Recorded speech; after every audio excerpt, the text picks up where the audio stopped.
অসুস্থ করে ফেলেছিলেন আর বারজাখ। আর আল্লাহ তাআলার কিছু ফেরেশতা আছেন, তাদেরকে ডিপার্টমেন্ট ভাগ করে দেওয়া আছে, দায়িত্ব জিম্মেদারি জিম্মা ভাগ করে দেওয়া আছে, এক একজনের এক একটা ডিউটি। আপনি জালসা শুনতে এসেছেন, আল্লাহর কিছু ফেরেশতা আছেন যারা সারা দুনিয়া সারা পৃথিবী ঘুরে বেড়ায়। আল্লাহ তাদেরকে এই দায়িত্বটাই দিয়েছে, সারা পৃথিবী ভ্রমণ করে। আর যারা আইবি ডিআইবি রিপোর্টার সাংবাদিক, তো আল্লাহর কিছু এরকম সাংবাদিক ফেরেশতা আছেন, রিপোর্টার ফেরেশতা আছেন, আপনাকে যে অবস্থায় দেখলো, এটা হাদিসে আছে যে আল্লাহর দুই দল ফেরেশতা আছে। এক দল ফেরেশতা আসরের সময় আসে, আর এক দল ফেরেশতা ফজরের সময় আসে। চেঞ্জ হয়, পরিবর্তন হয়। যারা ফজরের সময় আসে এরা আবার আসর থেকে ফজর পর্যন্ত যারা থাকে ওরা চলে যায়। আবার ফজর থেকে নিয়ে আসর পর্যন্ত থাকবে যারা, আবার অন্য দল আসবে আর এরা চলে যাবে। তো কেন আসে? আল্লাহর যে বান্দা, আল্লাহর বান্দি এই ফজর থেকে নিয়ে আসর পর্যন্ত অথবা আসর থেকে নিয়ে ফজর পর্যন্ত যে আমল করলো, নামাজের আমল হোক, কোরআন তেলাওয়াতের আমল হোক, তাসবিহ তাহলিল পাঠ করারই আমল হোক, যত কিছু আমল করলো সেই আমলগুলোকে এক এক এক করে ফেরেশতারা লিখেলেন। লিখার পরে ওই তাদের নেকিগুলো আমলগুলো আল্লাহর দরবারে পৌঁছে দেন। এইরকম কিছু ফেরেশতা আছেন সারা দুনিয়াতে ভ্রমণ করেন। এখানে হাদিস কোরআনের আলোচনা হচ্ছে, মাদ্রাসার জালসা, আপনারা এসেছেন নিয়াতটাকে ভালো করে পরিষ্কার করে যে হাদিস কোরআনের কথা শুনব, মনটাকে কিছু পরিবর্তন করব। বিভিন্ন ওলামারা আসবেন, হাদিস কোরআনের কথা পরিবেশন করবেন, তাদের কথাগুলি শুনে নিজেকে পরিবর্তন করব। যারা এই উদ্দেশ্যে এসেছেন তাদের নাম আল্লাহ তাআলার ওই ফারিস্তারা তাদের লিস্টে ডায়েরিতে এক এক করে লিখেলেন আর আল্লাহর দরবারে হাজির করে দেন। এটা একটা ডিপার্টমেন্ট আছে। আর এক ফেরেশতা আছে মিকাইল, ইসরাফিল, জিব্রাইলের কাজ হলো যত কিছু আল্লাহর হুকুম আহকাম নবী রাসূলদের কাছে পৌঁছে দেওয়া আল্লাহর তরফ থেকে। আর মিকাইলের কাজ হলো পানি বর্ষণ করা, যেখানে আল্লাহ অর্ডার করবে সেখানে পানি বর্ষণ করো। কোরআনপুরে নয় বিলাসপুরে করো, বিলাসপুরে নয় মোহনাতে করো, মোহনাতে নয় বোতলবাড়িতে করো। যেই এলাকায়, যেই দেশে, যেই গোত্রে, যেই জায়গাতে আল্লাহর অর্ডার হবে সেখানে মিকাইল এসে পানি বর্ষণ করাবেন। এটা তার ডিপার্টমেন্ট ভাব। আর একজন ফেরেশতা আছেন ইসরাফিল, সুবহানাল্লাহ, সিংহা নিয়ে বসে আছেন, সিংহা নিয়ে বসে আছেন, আল্লাহর দিকে তাকিয়ে আছেন। আল্লাহর অর্ডার কখন হবে? সিংহায় ফুঁক মেরে দেব। আর যখনই সিংহায় ফুঁক মেরে দেবে কিয়ামত হয়ে যাবে। কিয়ামত হয়ে গেল, তারপরে কি হবে? যারা জীবিত মানুষ আছে তারা মরে যাবে, তারা সবাই মরে যাবে। আর যারা মৃত্যু মানুষ, যারা কবরে চলে গেছে 1000 বছর আগে, 2000 বছর আগে, 1500 বছর আগে, 4000 বছর আগে, 1400 বছর আগে যারা মরে গেছে তারা সবাই জীবিত হবে। আর জীবিত হওয়ার পরে হাসরের ময়দানে সবাই দৌড়িয়ে যাবে, এক এক করে সব হিসাব নেওয়া হবে। হিসাব কিতাব নেওয়ার পরে যার যেরকম আমল নামা, যার যেরকম আমল, সেই অনুপাতে আল্লাহ তাআলা কাউকে জান্নাতে দিবেন, কাউকে জাহান্নামে দিবেন। তো জাহান্নামটা কি জিনিস? কোরআন মাজিদ সূরা ফুরকানে আল্লাহ তাআলা মুমিনদের সিফাত, মুমিনদের বর্ণনা করতে গিয়ে বলে দিয়েছেন। কি বলেছেন? ওয়াইবাদুর রহমানিল্লাযীনা ইয়ামশুনা আলাল আরদি হাওনা ওয়া ইযা খাতাবাহুমুল জাহিলুনা ক্বালু সালামা ওয়াল্লাযীনা ইয়াবিতুনা লিরাব্বিহিম سجدا وقياما والذين يقولون ربنا أصرف عنا عذاب جهنم إن عذابها كان غراما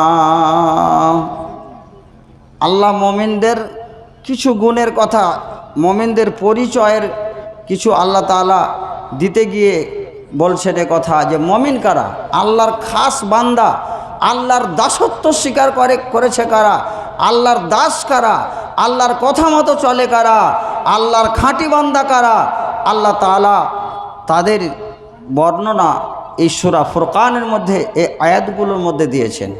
বলছেন কি, আল্লাহর ওই সমস্ত খাস বান্দা যারা আল্লাহকে মেনে চলে, যারা আল্লাহর দাসত্ব স্বীকার করে দুনিয়ার বুকে জীবন যাপন করে, আল্লাহর হুকুমকে লঙ্ঘন করে না, আল্লাহর হুকুমকে অমান্য করে না। ইবাদুর রহমানিল্লাযিনা ইয়ামশুনা ফিল আলাল আরদি হাওনা, ওরা জমিনের বুকে চলাফেরা যখন করে আস্তে আস্তে নম্রভাবে চলে, অহংকারের সাথে ফখরের সাথে চলাফেরা করে না।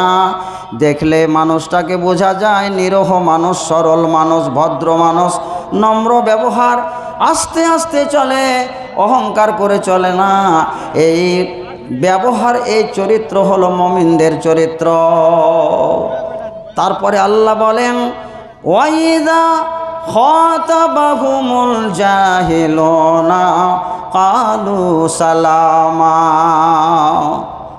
যখন মূর্খদের সঙ্গে সাক্ষাৎ হয়, মূর্খরা মুমিনদেরকে, সহজ সরল মানুষেরাকে নানান রকমের প্রশ্ন করে, নানান রকমের অপমান করে, অবজ্ঞা করে, অনেক রকমের রহস্য করে, ঠাট্টা করে, আর কি করে, মজাক করে। আর অনেক মানুষ বলে এই ভাই, আর এটা তো আল্লাহ দেওয়া কথা, আল্লাহ তাআলা রব্বুল আলামিনের চূড়ান্ত সিদ্ধান্ত। যারা মুমিন বান্দা হয় তাদের উপরে মুসিবত বেশি আসে, তাদের উপরে বালা মুসিবত বেশি আসে, তাদের উপরে কষ্ট বেশি আছে, তারা বেশি অসুখ হয়, বেমার হয়।